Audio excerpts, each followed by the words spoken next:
नमस्कार दोस्तों, मैं आदित्य रंजन। जैसा कि आप हमारे स्क्रीन पर देख रहे होंगे, वो आज की घटनाएं हैं। हाँ, जो कि हमारे दक्षिण अमेरिका के एक खूबसूरत देश वेनेजुएला, जिसके राष्ट्रपति निकोलस मादुरो थे, उनको अमेरिकी राष्ट्रपति डोनाल्ड ट्रंप ने वेनेजुएला पर एयर स्ट्राइक करके और वेनेजुएला के राष्ट्रपति को उनकी पत्नी के साथ अरेस्ट कर लिया गया। ठीक, ये घटना आप लोग जान रहे हो। अब इस घटना पर पूरी दुनिया में ढेर सारी प्रतिक्रियाएं आई हुई है। एक काम करते हैं, हम लोग उन सारी प्रतिक्रियाओं को ध्यान से देखते हैं कि कौन सा प्रतिक्रिया किस किस देशों के द्वारा कहां कहां से आया हुआ है। ठीक, और फिर यह देखेंगे कि भारत की तरफ से किस तरह की प्रतिक्रिया की गई। ठीक, वही है कि वेनेजुएला के राष्ट्रपति निकोलस मादुरो और उनकी पत्नी को अमेरिकी सेना के द्वारा वेनेजुएला के उनके घर से किडनैप करके अमेरिका ले जाना, अब उस पर लीगल प्रोसीजर चलाना। ये एक अलग बात है कि वेनेजुएला ने क्या किया, वेनेजुएला की गलती थी या नहीं थी। दिक्कत यह है कि अमेरिका ने जो किया वो सही था या गलत था, इस पर हमें बात करना है। तो अब हम देख सकते हैं कि अमेरिका के इस कदम पर किस किस देशों ने किस किस प्रकार की प्रतिक्रिया की, और फिर हम इस लिस्ट में खोजेंगे कि हमारा जो विश्व का जो सबसे बड़ा लोकतंत्र है भारत, क्या भारत की भी कहीं पर कोई प्रतिक्रिया है या नहीं है। अगर नहीं है तो क्यों नहीं है, कारण हमें जानना है या नहीं है। तो आइए देखते हैं चीन ने क्या कहा है। इस कार्रवाई को रेखांकित किया, अंतरराष्ट्रीय कानून का उल्लंघन बताया, संप्रभुता का हनन बताया और मादुरो की रिहाई की मांग की। यह चीन का स्टेटमेंट है निकोलस मादुरो की गिरफ्तारी पर। ठीक, रूस इसे सशस्त्र आक्रमण कहा और स्पष्टीकरण व मादुरो की रिहाई की मांग की। ये आप जियो न्यूज +1 में देख सकते हैं। ठीक, सोर्सेज भी हमने ले लिया है। ईरान कड़े शब्दों में विरोध किया, भी ईरान में भी प्रदर्शन चल रहा है। इसे राष्ट्रीय संप्रभुता का स्पष्ट उल्लंघन बताया, जियो न्यूज। ओके, नेक्स्ट आते हैं क्यूबा। क्यूबा का स्टेटमेंट है, कार्रवाई को राज्य पक्षपात पूर्ण आतंकवाद कहा है। यह एक आतंकवादी घटना भी है। किसी भी एक संप्रभु देश के राष्ट्रपति को आप आक्रमण करके रातों रात उठा लेते हैं, ये आतंकवादी घटना नहीं तो क्या हुआ। तो क्यूबा ने कहा है, इसे आतंकवाद कहा और अंतरराष्ट्रीय प्रतिक्रिया की अपील की। आप जा सकते हैं, जियो न्यूज पर देख सकते हैं। ठीक, लेकिन अमेरिका के कई देशों ने किस प्रकार की प्रतिक्रियाएं की देखिए। कोलंबिया छोटा सा देश है, और अमेरिका से डरता भी है क्योंकि अमेरिका के जस्ट बगल में है, और उत्तर अमेरिका से दक्षिण अमेरिका ज्यादा दूर नहीं है। कोलंबिया सटा हुआ है वेनेजुएला का। जब भी ट्रंप का माथा गुस्साएगा, हो सकता है कोलंबिया के भी राष्ट्रपति को उठा ले, लेकिन वह राष्ट्रपति डरा नहीं ट्रंप से।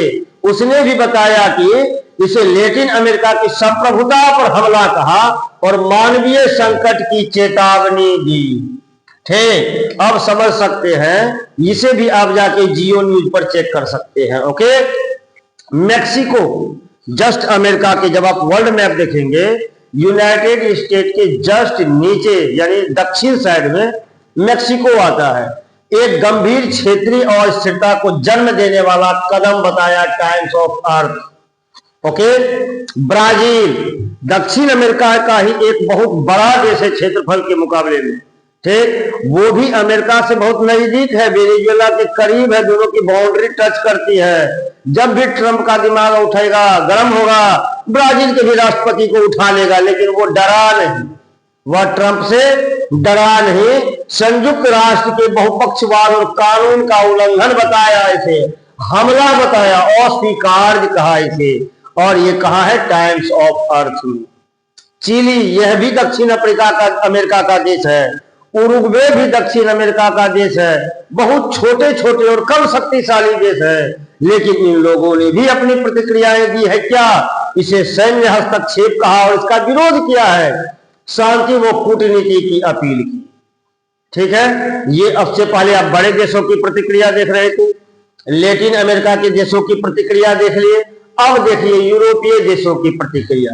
फ्रांस ने क्या कहा, जान रहे हैं आप कि फ्रांस नाटो का मेंबर है, अमेरिका का सबसे बड़ा सहयोगी है, लेकिन उसने भी दोस्ती को अलग रखा और सैन्य कार्रवाई को पर्याय अंतर्राष्ट्रीय कानून के खिलाफ बताया। एबीसी न्यूज, ये फ्रांस का स्टेटमेंट है।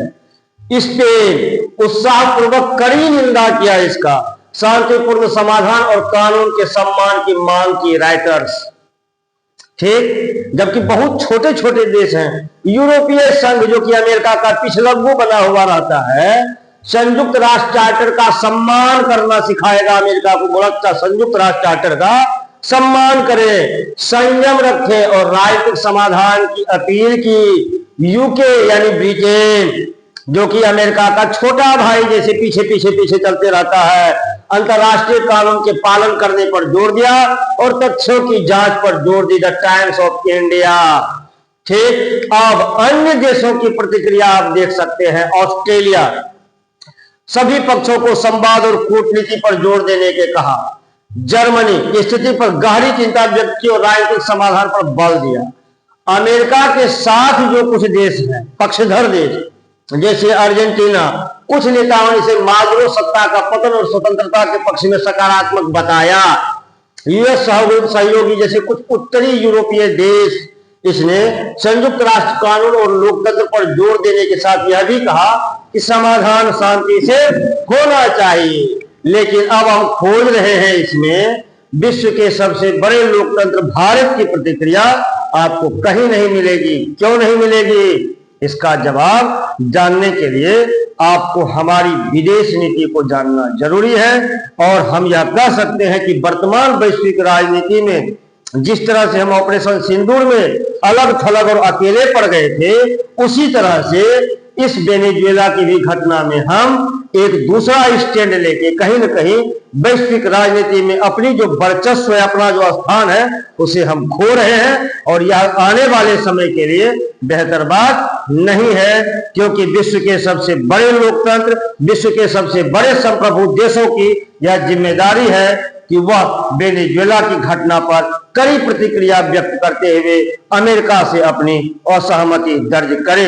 अब याद कीजिए, अभी अगर भारत की प्रधानमंत्री इंदिरा गांधी होती तो भारत का प्रतिक्रिया क्या होता, वाजपेयी होते तो क्या होता, नेहरू होते तो क्या होता। खैर जाने दीजिए, अभी जो है उनकी प्रतिक्रिया क्या होनी चाहिए एक बार चेक करिएगा। धन्यवाद।